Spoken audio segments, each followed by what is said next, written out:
Ok, muchas gracias. Bien, chicos, vamos a continuar con nuestros temas. Nos quedamos por aquí con los ejemplos de las vías de administración de medios de contraste. Vamos a ver ahora un poquito de cómo se genera y se arma un protocolo y desde dónde iniciamos, ¿sí? Aquí tenemos un ejemplo de unas pantallas del monitor de del equipo de Philips, ICT, se llama 256 detectores, donde mostramos las pantallas de inicio y los datos de interés que requerimos de nuestros pacientes. Ya hablamos de nuestra preparación, ya hablamos de nuestras indicaciones, que son el inicio de, de cuando vamos a recibir a nuestro paciente en nuestra sala, donde ya vamos a saber qué tipo de estudio le vamos a hacer, donde ya verificamos los datos correctos del paciente, que sea, aquí hay dos puntos muy importantes en todas las instituciones, lo que les digo, algunas cuestiones, indicaciones son muy general para todas las cuestiones de imagen. Paciente correcto, estudio correcto, ¿sí? Ya lo verificamos, ok, entonces pasamos ahora sí a nuestra sala de control, donde tenemos nuestros monitores, y esto, bueno, es un ejemplo de los monitores del Philips ICT. La pantalla de inicio vamos a poner el ID del paciente. Ese ID es generado por la institución, algunos son un número consecutivo, algunos son su matrícula, ¿no? Por ejemplo, en el seguro o en el ISSSTE, nos identifican por medio de un número otorgado, una matrícula, un folio, un CUR, el RFC, ¿no?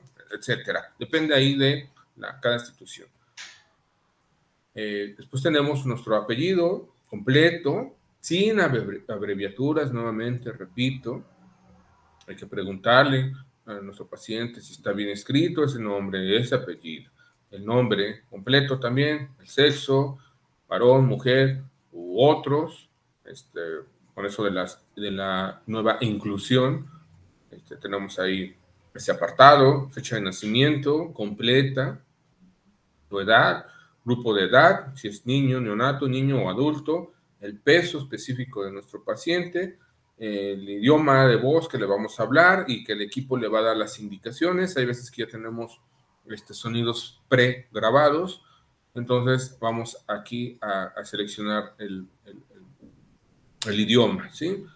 El número de acceso, eso también es un número que identifica a cada estudio por medio del departamento de imagen, el médico remitente, quien está mandando ese estudio o quien está solicitando ese estudio, y el nombre del operador, muy puntual esta situación, ya que si hay algún problema con ese estudio en posteriores ocasiones, se puede buscar para ver que hay un error, hubo un error o hay una repetición, o sea, cualquier cosa que se presente y podamos ver quién realizó ese estudio, en qué turno, ¿sí? De ahí vamos a desprender muchas situaciones, qué turno, qué día, ¿no?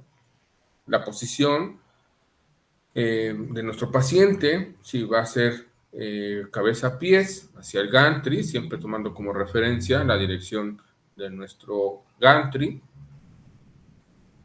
o puede ser pies cabezas, como lo vemos en la imagen de su derecha, donde está señalando mi eh, este, cursor.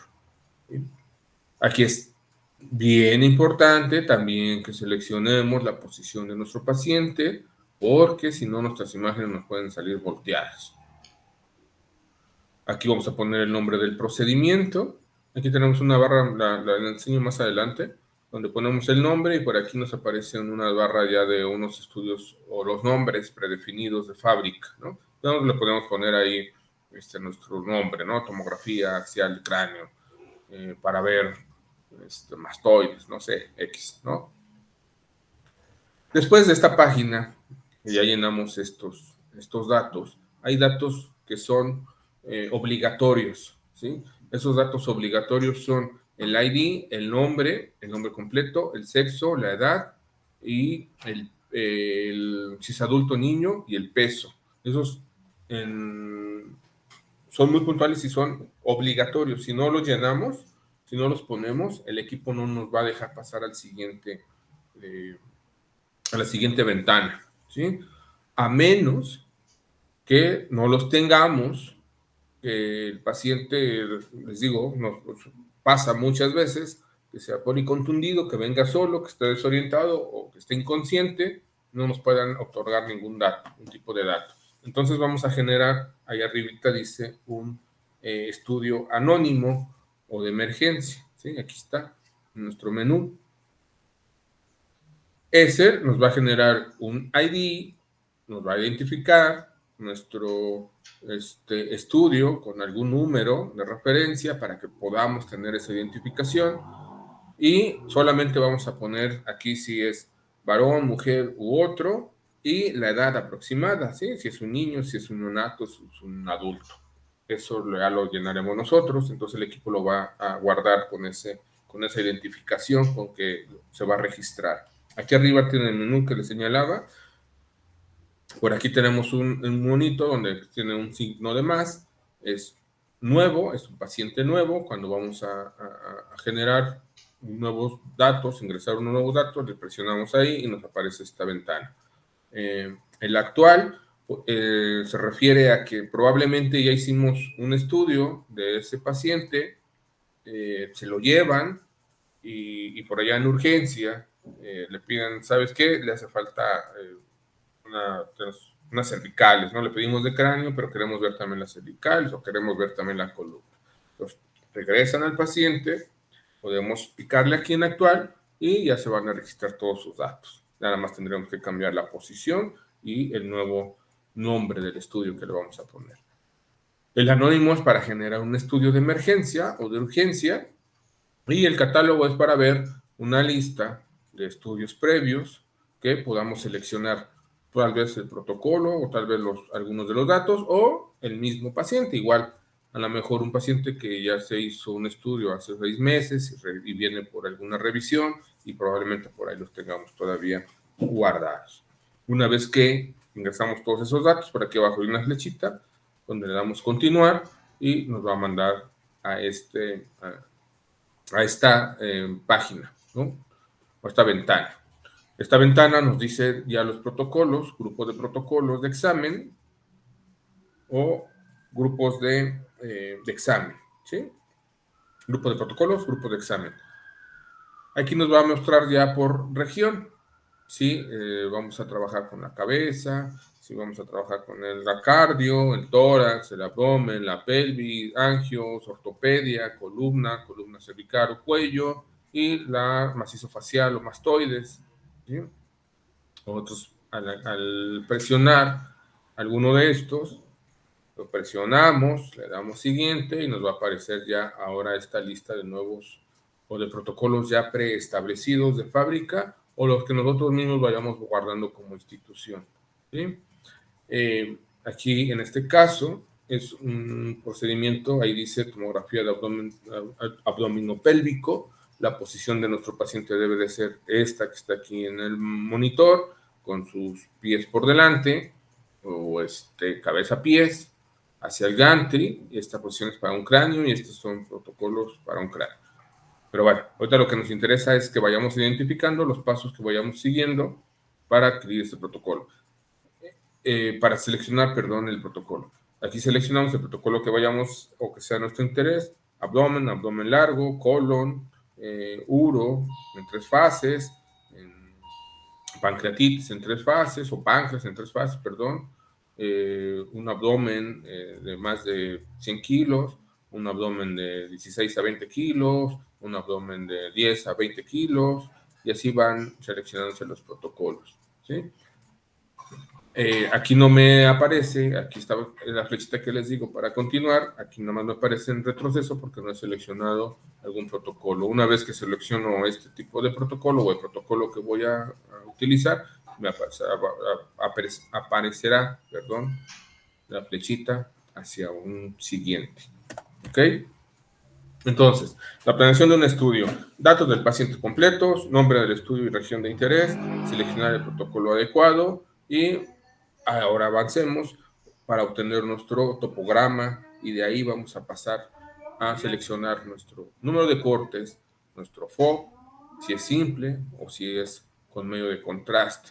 Tenemos las pantallas, les decía, la de inicio, les decía el menú que nos puede proporcionar en la posición del paciente, ya preestablecido que trae de fábrica. Podemos seleccionar la posición, la dirección y cómo está nuestro paciente acostado. Y lo que les decía, el procedimiento, ya también hay un menú preestablecido donde podemos seleccionar el nombre de acuerdo a la región que vayamos a estudiar. Esto es un topograma, ¿sí?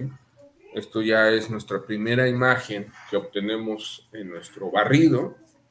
Una vez que seleccionamos y pasamos al área ya de exploración, vamos a seleccionar una imagen, a hacer una imagen que es como una imagen, una radiografía, una imagen en un plano, que puede ser coronal o sagital, para hacer nuestra planificación de cortes.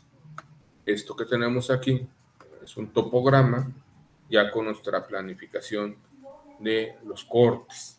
Aquí algo muy puntual, chicos, que quiero que resalten, ¿sí? Y que veamos ahorita en los protocolos de posicionamiento del módulo 3 que estamos observando, que estamos viendo. De cómo obtener un topograma y cómo hay que los números de corte en cada región y todo eso, lo van a ver propiamente en los protocolos por región. Aquí nos corresponde ver un poquito lo que es un topograma. El topograma es una imagen de inicio que vamos a obtener para poder hacer nuestras mediciones, para saber de dónde a dónde vamos a estudiar a ese paciente. Este cuadrito es nuestro FOB, nuestro tema, nuestro concepto que estamos viendo el día de hoy es nuestro FOB. El FOB es nuestro campo de visión, ¿sí? O el Field of View.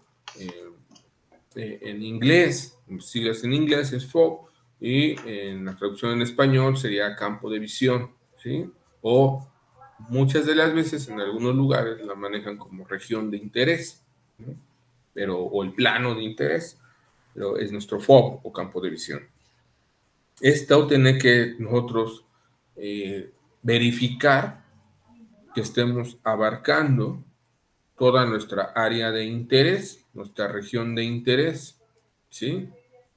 Aquí estamos desde la cúpula diafragmática y un poquito más arriba de nuestros ventrículos cardíacos hasta más allá de la sínfisis del pubis, tratando de abarcar el tejido de nuestro adiposo, de nuestro paciente. También hacia los costados. Cometen en muchos lugares el error, sobre todo con pacientes que tienen mucha grasa en su abdomen, de cortar esa grasa, ¿sí? Decir, no, pues a mí ya me va a salir aquí mis órganos internos, ¿verdad? Les decía hacia los laterales, ¿no? Es decir, un paciente que tiene demasiada grasa, cortan la grasa hacia los laterales, hacia lo superior le dan el cortecito ahí exactamente a donde están los hemidiafragmas, exactamente donde termina el tórax y comienza el abdomen, y se van a la sínfisis del pubis, ¿no? En un abdomen propiamente. Eso está mal hecho, ¿no? Pero a veces lo hacemos o lo hacen según reducir la radiación, ¿no? Pero, pues sí nos ayuda a reducir un poco la radiación, pero nos está cortando nuestras imágenes y a la larga vamos a obtener un estudio de mala calidad, ¿sí? Porque se va a quedar ahí algo abierto. Entonces, ¿qué es lo más recomendable? Yo, en lo particular, les sugiero que abarquen todo el tejido, ¿sí? Todo el tejido. Y en abdomen hasta el tejido y un poquito ya cubriendo, les decía en la clase de ayer, los órganos genitourinarios, ¿no? De nuestros pacientes. En el caso propio de los hombres, cubrir los escrotos, ¿sí? Para que salgan en nuestra imagen. Porque anatómicamente hablando, anatómicamente estrictos,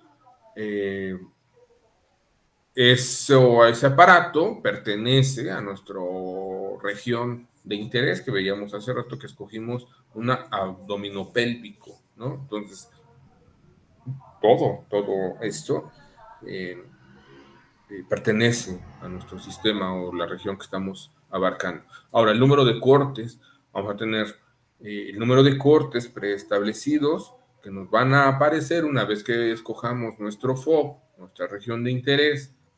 En una pantalla vamos a escoger el grosor de corte ahora que queramos. Ok, vamos a cubrir esta área o esta región o este campo de visión. Pero ahora, ¿cuántas rebanadas quiero que me salgan ahí? ¿Cuántas imágenes son las que voy a obtener para poder abarcar ese FOB? ¿Sí? Ese es el número de cortes.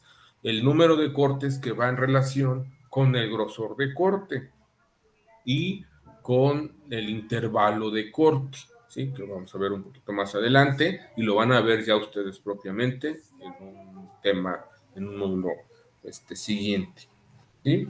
Aquí, bueno, aquí nada más los que les estoy mostrando es para que nos sirva de referencia lo que,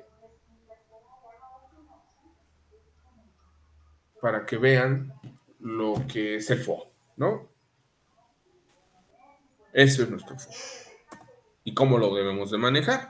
Muy propiamente, les digo, parecen cosas muy sencillas, pero vamos a ver ahorita algunas cuestiones que nos pueden provocar algunos problemas, ¿no? En la obtención de nuestras imágenes. Aquí en su imagen superior izquierda tenemos a unos compañeros de ahí del instituto, alumnos míos, ahorita ya de cuarto semestre. La imagen es propiamente nada más para uso de posicionamiento, para uso académico. Obviamente no es la preparación correcta para que un paciente esté en la sala o en la mesa de exploración, y nada más para estar revisando los posicionamientos, ejemplificando los posicionamientos. Aquí tenemos otro tipo de FOB, de campo de visión, en un paciente que vamos a hacer un tobillo abarcando en mi pie, ¿no? Así le llaman ahora sus estudios. Aquí les decía, habrá unos protocolos, un topograma, perdón, que es nuestra primera imagen de referencia. En algunos protocolos de estudio, de acuerdo a la región, los vamos a obtener en coronal, solo en coronal o solo en sagital. O en algunas ocasiones, como en esta, las vamos a obtener esa imagen inicial en dos planos, en sagital y en coronal, ¿sí? Eso depende del protocolo y de la institución, ¿sí? Nuevamente, son nuestros números de cortes. Aquí tenemos el número 1 hasta el número 400. Vamos a obtener 400 imágenes de ese pie, de ese tobillo y pie, ¿sí? En una imagen simple. Los números de corte, grosor de corte y intervalo de corte, que ahorita lo vamos a ver más adelante. Nuevamente nuestro FOB. Aquí miren lo que les decía, ¿no? Hay que saber un poco de anatomía, saber cómo posicionamos a ese paciente y saber qué pie le vamos a explorar, porque seguramente, por ejemplo, en este caso, como vemos puntualmente, nos van a salir los dos tobillos, ¿no? Entonces, si no posicionamos bien a nuestro paciente, y no sabemos que esta es la derecha y esta es la izquierda, lo vamos a hacer al revés, ¿no? Pasa, sí ha pasado. Suena gracioso y suena un poquito hasta como incrédulo, ¿no? Decir cómo puede pasar eso. Ha pasado, sí ha pasado, sobre todo con practicantes, que por ahí lo he visto mucho. Entonces, hay que saber anatomía y saber cómo está posicionado nuestro paciente y cómo vamos a ver nuestra imagen, porque recuerden que tenemos una vista radiológica de la anatomía en radiología cuando estamos observando nuestras imágenes de los dos estudios. La derecha es nuestra izquierda y la izquierda es nuestra derecha, ¿ok? Hablando propiamente de la imagen radiológica, o la vista radiológica, ¿no? Como se dice. Después tenemos aquí un topograma de una vista sagital para la valoración o la exploración del cráneo y cuello, ¿sí? Lo que les decía.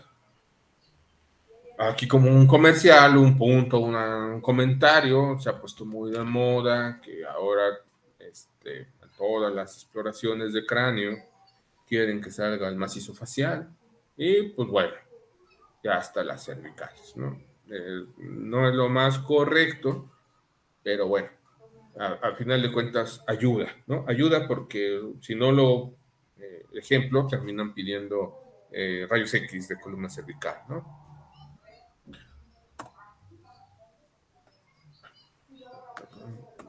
Ok. Aquí tenemos algunas ya imágenes, ya una obtención de imágenes, perdón, donde ya estas son las imágenes después del barrido, donde ya seleccionamos de qué grosor de corte las queremos. Aquí a su imagen donde estoy señalando, perdón. Imagen superior de la izquierda, es una de abdomen con medio de contraste intravenoso, con agua y en su interior del estómago, agua simple. Ya vemos al páncreas hiperdenso, el vaso, el riñón, la aorta, y el hueso de la vértebra, el conducto medular, el hígado, y empezamos a ver la vesícula, este es el intestino delgado, ¿no? Esta es una reconstrucción ya posterior, hay un postproceso. Dentro de los protocolos también tenemos cómo se adquiere esta imagen, cómo la vamos a adquirir, en cuánto número de cortes, qué grosor de corte, el overlap, todo eso. Y ya una vez que obtengamos nuestras imágenes en un plano axial, por eso en la tomografía siempre vamos a obtener todas nuestras imágenes en un plano axial. Después podemos hacer un postproceso para la reconstrucción de esas imágenes, ¿sí? En unas que se llaman MPR, ¿sí? O reconstrucciones multiplanares, o MIP también, MIP, BIP, MPR, BTR, ¿no? Volumen rendering o 3D. Esta es una MPR, una reconstrucción multiplanar coronal de nuestra imagen obtenida, donde veamos aquí, chicos, algo como lo que estábamos platicando hace rato. Vemos el riñón, el riñón izquierdo tiene ahí un pequeño quistecito, el riñón derecho, el hígado, la vejiga llena de agua, lo que les decía, si tratamos bien a nuestro paciente con el puro líquido, con el puro agua, podemos tener nuestras vísceras huecas llenas y nos pueden ayudar como a contrastar, ¿no? A rellenar nuestras vísceras huecas para que nos sirvan de contraste y de saber identificar la anatomía, dónde está cada una de nuestras regiones. Y aquí miren, vean ustedes el uretero. Este es el uretero que ya está eliminando esa agua. La calidad, el contraste de este equipo de los detectores, por la cantidad de detectores que tiene, podemos ver imágenes muy pequeñas, viene el uretero y ahí está un lito, miren, su interior, ¿sí? Que si le pusiéramos un medio de contraste iodado, no lo veríamos, ¿no? O aquí nos vería la tripa, o si fuera oral o intravenoso, pues estaría eliminando el riñón. Y ahí está un lito renal, ¿no? Esta ya es una imagen, esta es una imagen simple, esta es una imagen con contraste, con medio de contraste, donde vemos ahí el corazón, la aorta ascendente y como empieza a eliminar, ¿no? Aquí vemos ya la aorta, vemos la vesícula, vemos el hígado, el páncreas. Esta es una reconstrucción en MPR oblicua en dirección para la valoración del cuerpo completo del páncreas, ¿sí? Aquí lo vemos. Recuerden que el páncreas tiene 3 porciones, donde las podemos identificar precisas aquí en esta reconstrucción oblicua, ¿sí? Cabeza, cuerpo y cola, ¿no? Después, ¿qué pasa? Miren con este tobillo, de aquí. En este tobillo, les decía que los tengo en una posición sagital, que en realidad no es sagital, es parasagital, y en una coronal, un coronal oblicua, ¿sí? A la hora de posicionar a nuestro paciente, no es la posición, ¿no? Para este estudio, pero lo que hemos venido hablando, el posicionar a nuestro paciente, el saber qué estudio le vamos a hacer, qué región, cómo está esa región anatómicamente, cómo se compone, nos va a ayudar muchas veces para que desde que el posicionamiento empecemos a obtener imágenes de diagnóstico, ¿sí? Imágenes puntuales, ¿no? Pero habrá casos como este paciente, que este paciente traía yeso, ¿sí? O férula, específicamente férula de yeso, ya venía inmovilizado, con dolor, trae una fractura ahí en el tobillo derecho, una fractura proximal, perdón, distal de la tibia y el peroné, y mucho dolor, ¿no? No iba a adoptar la posición correcta para la valoración de nuestro estudio, ¿sí? Estas imágenes que tienen aquí abajo son imágenes de ese estudio. Ahora bien, su imagen de la izquierda, inferior izquierda de ustedes, en la pantalla donde está mi mouse, son las imágenes que obtuvimos, ¿sí? Vean ustedes, como les decía, siempre las vamos a obtener en un plano axial. Esta parte de acá atrás que tenemos es nuestra férula de yeso, de semiyeso, ¿no? No me acuerdo cómo le llaman esto. Pero bueno, aquí lo que les quiero demostrar es que vean que ustedes que no es una axial, ¿no? Anatómicamente, si no sabemos de anatomía, nos va a confundir esa situación, ¿sí? No, esto no es un axial, ¿no? Estas son reconstrucciones coronal y sagital de esta imagen, pero ¿qué podemos hacer? Con nuestras reconstrucciones, gracias a nuestros MPR, con nuestra oblicuidad, con todas estas herramientas que tenemos aquí abajo. Estas son herramientas de reconstrucción, de guardado, de almacenado, de corte, de angulación. Todo esto podemos ¿qué hacer? Posicionar bien nuestra imagen para que obtengamos la axial correspondiente o lo que queramos hacer, ¿no? Axial, sagital, o coronal u oblicua.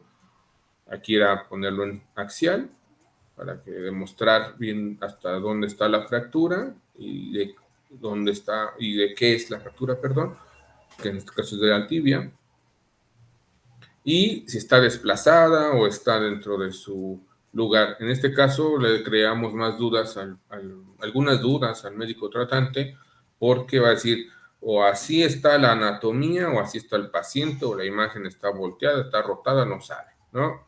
En cambio, hay que hacer siempre las reconstrucciones posteriores para mandar, en este caso, el número de imágenes correspondientes, que sean las axiales, y en este caso de la derecha, de su imagen inferior derecha, tenemos una reconstrucción en MPR, ya en corte, ahora sí, sagital, ¿no? Donde vemos el calcáneo, el estrágalo, a la tibia, ¿no? Y su fractura, que sí está desplazado, y aquí tenemos cómo podemos angular en base a nuestras imágenes de inicio o imágenes de obtención para alinear y obtener nuestra imagen en sagital, ¿sí? Para eso nos sirven todas las herramientas de reconstrucción. ¿Ok? Déjame tantito. Ok. ¿Está poniendo lenta? No había visto que no había apagado la cámara, perdón, chicos.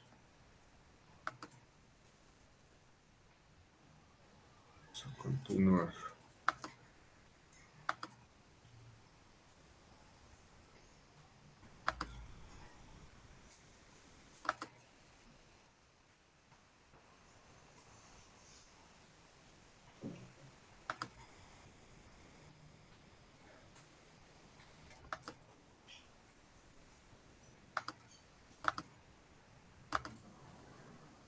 Ok, continuamos.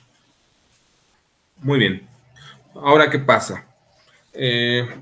Ya obtuvimos nuestra imagen. Aquí vamos a comentarle un poquito, vamos a hablar de los artefactos que podemos provocar.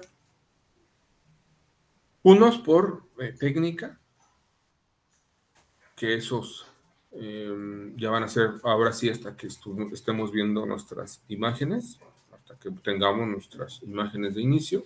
Es una tomografía de cráneo simple, en corte axial. Aquí vemos las reconstrucciones en coronal y sagital. Aquí obtengo una MPR y me sale ese artefacto o ese artificio, esas imágenes como caloncitos, ¿no? Como una escalera. Sí, es un artefacto, un escalonamiento. En las reconstrucciones MPR en coronal y sagital las podemos observar perfectamente. Y en una reconstrucción en tercera dimensión son evidentes, ¿sí? ¿Qué pasó ahí? Seleccionamos un grosor de corte alto y un solapamiento o gap, o un incremento de corte cuadrado. Es decir, no lo disminuimos para la hora de hacer las reconstrucciones, nos puedan, lejos de ayudar, nos perjudica. Esto lo verán más adelantito en los módulos de calidad de la imagen y ahí en parámetros, ¿no? Y factores de la calidad. Aquí les voy a dar una leve introducción nada más para que veamos, porque pertenece al tema de protocolos. Dentro de nuestros protocolos de estudio, dentro del manual de protocolos de estudio, existe un manual de protocolos de calidad de la imagen. Es decir, ese nos va a ayudar a determinar o a revisar o a ver nuestras imágenes para encontrar las fallas más comunes, más recurrentes y darle solución puntual, ¿no? Si son por errores técnicos, si son por errores del equipo, que son las que más nos interesarían, y las características a lo mejor o errores que se provocan por la mala preparación y las malas indicaciones que se le dan a los pacientes, ¿sí? Entonces, por eso es bueno contar con un manual también de control de calidad en los departamentos, ¿no? Y tener ese criterio. Muchas veces no lo llevan a cabo porque nos sentimos como atacados, ¿no? Como que nos están midiendo, ¿no? Y aunque nos vayan a regañar o no sé qué entendamos por ahí. No, la verdadera utilidad es para ver y detectar las fallas más comunes, ¿no? Y si es un equipo, es el equipo, son propias del equipo, pues bueno, quiere decir que ese equipo necesita de un mantenimiento correctivo o mejorar algunas situaciones propias del equipo. Si son por cuestiones técnicas, no es que sea malo un técnico, ¿no? Sino simple y sencillamente a lo mejor le falta un poco de experiencia o en su defecto, por ahí tiene alguna confusión con algunos de los parámetros, ¿no? Y se les puede ayudar, se les puede capacitar para que volvamos a lo mismo, lo que decíamos, recuerden, en los 3 puntos importantes que lleva el tener o contar con un manual de procedimientos, de protocolos, que son hacer lo mejor que se puede en el tiempo, en el menor tiempo posible y con la calidad necesaria, ¿no? Que todos hagamos lo mismo en el mejor tiempo, en el menor tiempo. Entonces, para eso también existen los protocolos de calidad de la imagen. Entonces, la calidad de la imagen de tomografía depende de 4 factores: el contraste de la imagen, la resolución espacial, el ruido de la imagen y los artefactos. La resolución espacial, ya lo sabemos, ya lo saben ustedes, la resolución de alto contraste o resolución espacial es la capacidad de discriminar objetos de densidades variables, aquí es la palabra, a una pequeña distancia de separación en un fondo uniforme. ¿Qué afecta a la resolución espacial? El tamaño del foco, menor espacios en los interdetectores, se utilizan filtros anti-scanner que debe evitar la radiación que actúa en puntos o de retroproyección que no absorben precisamente bien los datos y por tanto no afecta a la lectura del DAS. ¿Sí? Recuerden que el DAS es uno de los componentes que tenemos en nuestras imágenes, las que son la comunicación entre nuestro gantry y nuestra sala de control, entre los detectores y nuestros ordenadores, son donde están los datos crudos y pasan a una reconstrucción o unos datos digitales, que bueno, eso ya todos ustedes lo saben, ¿sí? El ruido es el enemigo número uno de la resolución de contraste. La representación de la desviación estándar de los números de las densidades de la tomografía dentro de una región de interés. Estos pueden ser ruidos electrónicos, mecánicos y o matemáticos. Limita la resolución de bajo contraste. El miliampere, aquí estos factores, pónganlo mucha atención, el miliampere segundo, muy bajo, hacen un ruido moteado o cuántico, ¿sí? Esto conlleva a unas imágenes con mucho ruido. Eso ya lo vimos desde la radiología convencional, ¿no? Ahorita vamos a poner algunos ejemplos. Cómo nos ayuda el miliampere. Pero el miliampere, entonces, bajos, nos va a provocar ruidos. Aquí hay que dejarlo así, ese concepto, ¿no? Llevárnoslo ahorita. El kilovolt también tiene su participación dentro de las imágenes con ruido o para evitar los ruidos. Los algoritmos de reconstrucción de baja frecuencia mejora la resolución espacial, pero perdemos mucho detalle, ¿sí? El espesor de corte, como lo vimos en las imágenes anteriores, ¿sí? El default, que es la calidad de la imagen en relación del tamaño del píxel, que es nuestra diferencia de nuestro FOV, es el campo de observación que tenemos. ¿Sí? Volvemos a lo mismo y volvemos al tema principal, que es el FOV o el campo de visión. También reducir mucho nuestro campo de visión, vamos a alterar ahí un poco nuestras imágenes. Vamos a salir o hacer que salgan muy pixeleadas de entrada, o vamos a perder la resolución de contraste o le vamos a meter ruido, ¿sí? Hay que tener mucho cuidado con ese FOV. Entonces, en la contextura del paciente, a mayor sea la contextura de un paciente, mayor será nuestro ruido. En palabras más, palabras menos, un paciente con mucho tejido adiposo o con mucha grasa va a ser propenso a que nos va a tener o vamos a obtener imágenes con mucho ruido. Eso les decía desde el principio, desde el inicio, cuando nosotros estamos observando a nuestro paciente, ya lo tenemos que tener en consideración, ¿sí? Sabemos que ese paciente, por sus condiciones o con textura de tejido, vamos a obtener imágenes con mucho ruido. Entonces, ¿qué hacemos? Pues vamos a estos dos puntos de aquí atrás, donde sabemos que no podemos utilizar un miliampere muy bajo, porque entonces vamos a empeorar la cosa, y que necesitamos un kilovolt adecuado para poder hacer esa penetración de ese tejido adiposo. Entonces, una recomendación, eleven el miliamperes segundos, ¿sí? Cuando vean esta situación. La resolución de bajo contraste es la capacidad para distinguir materiales de diferentes composiciones, sean cual sea su forma y su tamaño. En el fantasma o fantoma tiene menor resolución de contraste, más ruido y mejor resolución espacial. Se cambia el kernel de baja frecuencia a uno de alta frecuencia. Este es otro factor, el factor kernel, que son los filtros, ¿no? Son filtros que podemos utilizar para mejorar nuestras imágenes. Eso tiene una relación directa con la resolución de bajo contraste, ¿sí? O la resolución de contraste. Recuerden que nuestra tomografía es una muy baja, ¿sí? Baja en comparación a la resonancia, nuevamente, pero mayor a la reactiva convencional. Pero palabras más, palabras menos. Es la capacidad para distinguir materiales de diferentes composiciones, sean cual sea su forma y su tamaño.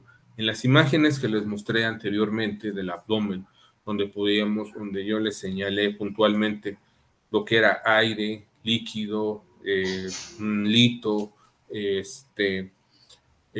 grasa, músculo, que es una víscera hueca, que era una víscera maciza, hablando propiamente del vaso, riñón y hígado, vísceras macizas, ya lo sabemos, y las vísceras huecas, el intestino, el estómago y la vesícula.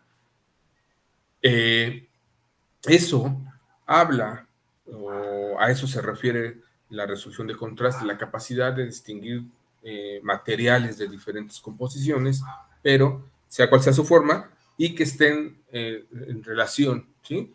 ¿Cómo lo vamos a hacer? ¿Cómo lo logré? ¿O cómo lo logramos distinguir? Con el agua, el aire, el medio contraste intravenoso, ¿sí? Y el hito. Pero bueno, el hito es propiamente una densidad alta, ¿no? A eso se refiere la resolución de contraste. Entonces el ruido, vamos a obtener mayor ruido, de acuerdo a las condiciones de nuestros, de nuestro paciente, como ya lo vimos, eso va a ser de entrada. Podemos tener ruidos, decíamos en la diapositiva anterior, que son generados por el equipo,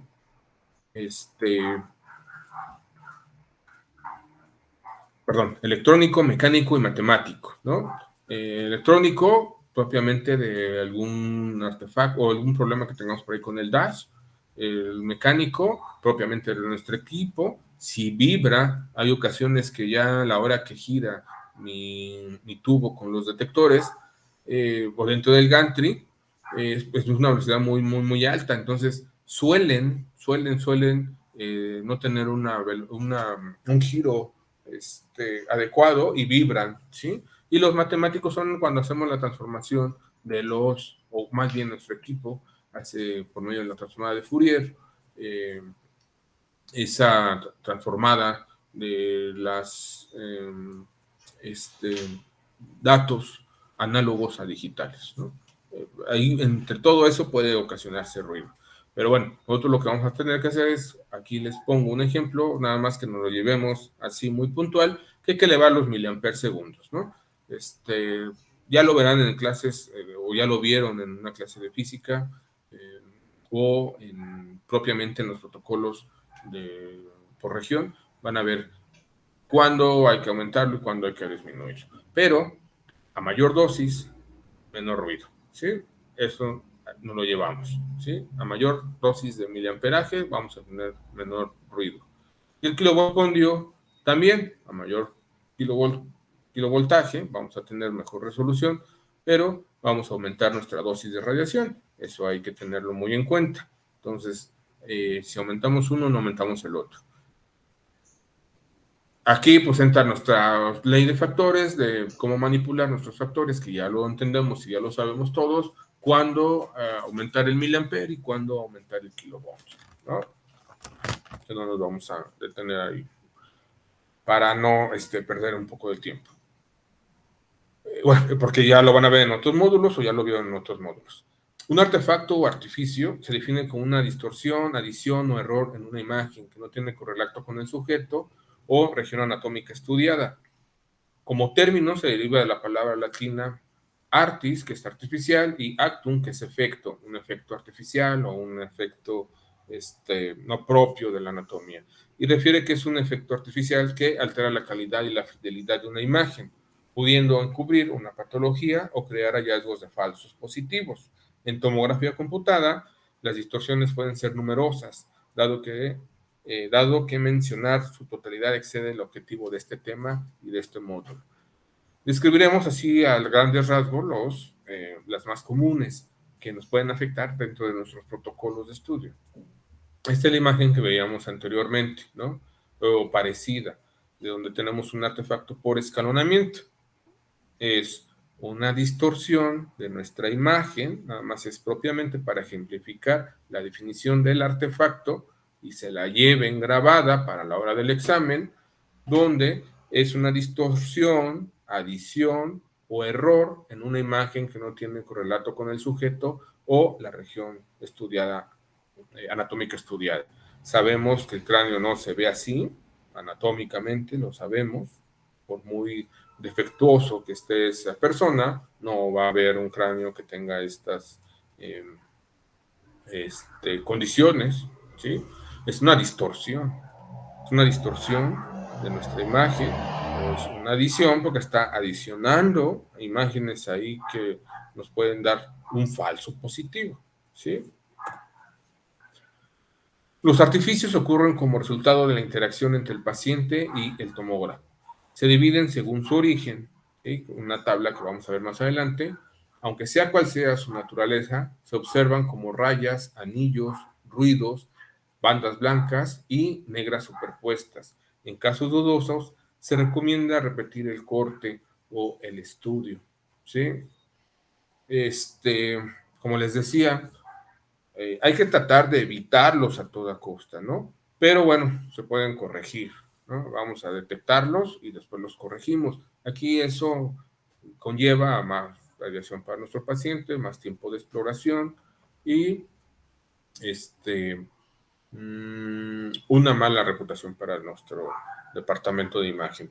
Aquí tenemos una imagen de abdomen en un corte superior donde vemos el hígado, vemos el, este, el tejido adiposo, el músculo, las costillas, todo eso que se ve aquí son partes de las costillas, el esternón, su parte distal, la vértebra, el cuerpo vertebral con su apófisis, con sus apófisis, ¿no? Y aquí vemos esta imagen que no pertenece a nuestra región de interés y este y nos está creando un artefacto, imágenes de destellos, rayas negras, rayas blancas, rayas negras, perdón, destellos de luz, ¿sí? Y una hiperdensidad. Aquí también ya tenemos otra imagen, ¿sí? De hecho, esta imagen es de un dedo, ¿sí? Es una imagen de un dedo.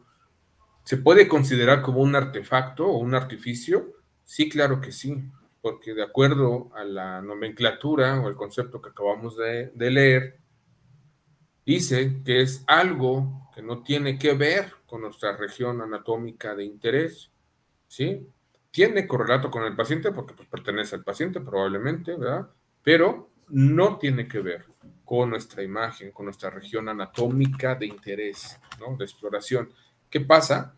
Es esto, ¿no? Esta es la reconstrucción de esta imagen, es una reconstrucción en tercera dimensión, donde vemos que la posición del paciente no fue la más adecuada, tiene las manos ahí sobre su estómago, a la hora de obtener el estudio y bueno, nos da esto. Y esto que vemos acá lo traía en su bolsa del paciente, en su bolsa de la camisa, ¿sí? Vean, con monedas, llaves, algo así. Y aquí abajo, miren, podemos ver la hebilla. Esos son artefactos. ¿Qué pasó con este paciente? Es un paciente que llegó accidentado, politraumatizado, al cual no le pudimos dar las indicaciones que ya vimos que debe de llevar ese protocolo de abdomen o de tórax, de la preparación y las indicaciones, pero pues, que tuvimos que pasarlo así tal como llegó, ¿no? Entonces, no le podemos retirar sus pertenencias, recuérdenlo, eso no podemos hacerlo, nosotros mismos, nosotros personalmente no lo podemos hacer. Entonces, los artefactos en tomografía existen los de movimiento del paciente, presencias de cuerpos extraños o material médico, como lo vimos en la imagen anterior, errores en las medidas de detonación de los rayos X, endurecimiento del haz de rayos X cuando estos traspasan al paciente, efectos de volumen parcial, el ruido o el quantum motle, que es el quantum moteado, mal funcionamiento de los detectores como consecuencia de errores de calibración o balance, efectos geométricos y errores en espiral o de remolino, factores ambientales también pueden afectar ahí un poquito y los artificios, por movimientos del paciente o como les decía, mismos movimientos de nuestro equipo, ¿sí? Si vibran o pasa algo ahí, eso nos puede afectar la imagen. La tomografía computada de macizo es una tomografía, su imagen de la izquierda superior es una tomografía de macizo craneofacial en ventana ósea con corte axial donde se observa una distorsión de la anatomía, como dice el concepto. Genera una apariencia de fantasma o imágenes que se reiteran en forma difuminada. Corresponden a un artefacto por movimiento del paciente, ¿sí? Aquí vemos varias líneas. Eso no, anatómicamente no es normal y probablemente nadie lo tenga tampoco como una variación anatómica, ¿no? Es una imagen con artefacto, es una imagen por movimiento, salen como de fantasma, se les llama porque salen como dobles. Aquí son 2 veces esta línea no debe estar aquí, debe estar así una sola como esta imagen.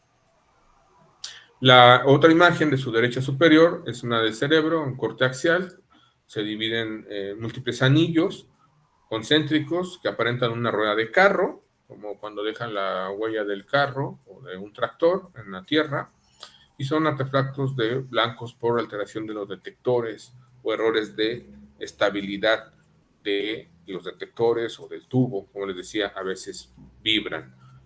En conclusión, tendremos en cuenta siempre que estos factores dependen del tipo de paciente, estudio de región que vayamos a explorar, asimismo, en la directa relación con el equipo y sus características. Por lo regular, el equipo nos dará unos parámetros preestablecidos con lo que cuenta según la casa comercial y teniendo en cuenta los datos anteriores. Hay que tener en cuenta los datos anteriores. Hay que saber manipular uno y cada uno de ellos automáticamente, ¿sí? Un mal movimiento, una mala técnica o manipulación de estos factores se verán afectados o modificado otro, por lo cual hay que estar bien seguros de hacer antes unos cambios, ¿sí? Antes de hacer cualquier cambio, hay que asegurarnos qué beneficio vamos a tener y en qué nos puede afectar, ¿sí? Porque todo eso va a repercutir en la calidad de sus imágenes, nuevamente, ¿sí? Entonces, el protocolo, chicos, conlleva todas estas situaciones, ¿no? Propiamente van a entrar ahorita, vamos a hablar en la siguiente clase un poquito, ahí les voy a hablar muy rápido de lo que son los factores, que ya lo saben, ya los hemos tocado en varias ocasiones en el tema, que son el kilovolt, el miliampere, el miliamperaje, el grosor de corte, el número de cortes, el FOB. En esta ocasión vimos propiamente el FOB, ¿no? Vamos a hablar un poquito del pitch a continuación, en la siguiente clase. Y son factores que intervienen directamente con la calidad de la imagen, ¿sí? Para obtener una imagen de diagnóstico. Yo les sugiero que les estoy mandando material suficiente y veo que sus profesores, otros profesores también lo están haciendo. Entonces, lean, para que sepan cómo mejorar una imagen, cómo obtener un mejor estudio, ¿sí? de diagnóstico o de calidad diagnóstica, ¿sí? Aquí les dejo esta tablita y es muy básico saberlo. Para aumentar la resolución en contraste hay que aumentar el miliampere segundo. Los inconvenientes son mayor dosis recibidas por el paciente, un incremento del calentamiento del tubo, un desgaste propiamente del tubo, ¿sí? Sí vamos a mejorar mucho la resolución de contraste, pero vamos a afectar algunos otros y vamos a tener algunos inconvenientes. Entonces, de entrada yo les diría, como se los comenté, para evitar el ruido, de acuerdo a las características propias del paciente o del tejido adiposo del paciente, ahí hay que aumentarlo, sí o sí, ¿no? Y dejamos un poquito de lado los inconvenientes, porque vamos a ganar más o vamos a tener mejor ganancia que desventajas, ¿no? Vamos a tener más ventajas que desventajas, entonces ahí hay que valorarlo, ahí sí hay que hacerlo sí o sí. En algunos otros estudios se puede hacer para mejorar la resolución de contraste, pero hay que tener en cuenta qué es lo que estamos buscando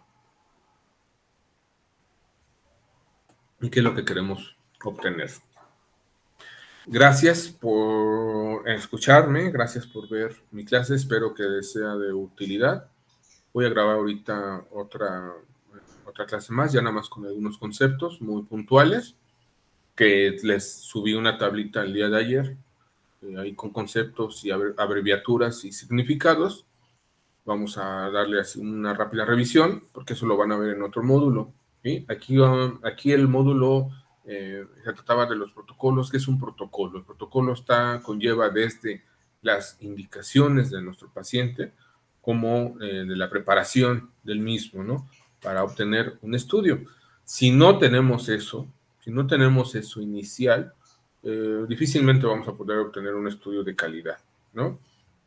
Entonces, a veces lo más básico, lo más fácil puede ser lo más difícil, ¿sí? Porque obviamos y dejamos de pasar esas pequeñas indicaciones, pero a la hora de hacer una exploración, desafortunadamente vamos a ver las consecuencias en nuestra imagen. Y les digo desafortunadamente, ¿por qué? Porque vamos a tener que repetir ese estudio, vamos a tener que irradiar al paciente nuevamente, vamos a perder tiempo, ¿no? Cuando por algo muy sencillo, caso puntual, por ejemplo, de las imágenes que les mostré de los artefactos de metal que traían la ropa el paciente, se pudieron haber evitado, ¿no? Se pudieron haber evitado quitándole su ropa al paciente, ¿no? Poniendo una batita de la institución, posicionamiento, las manos del paciente en el abdomen y en tórax siempre deben ir hacia arriba, dirigidas hacia la cabeza, ¿no? O si no los puede levantar, bien pegaditas a su costado, ¿no?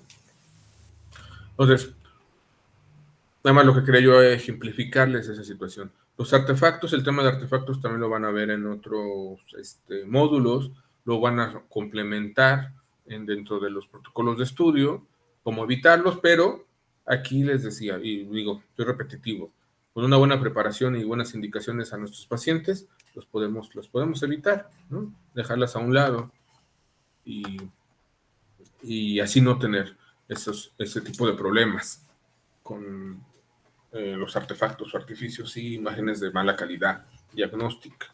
Entonces, sigan leyendo, sigan preparándose, jóvenes.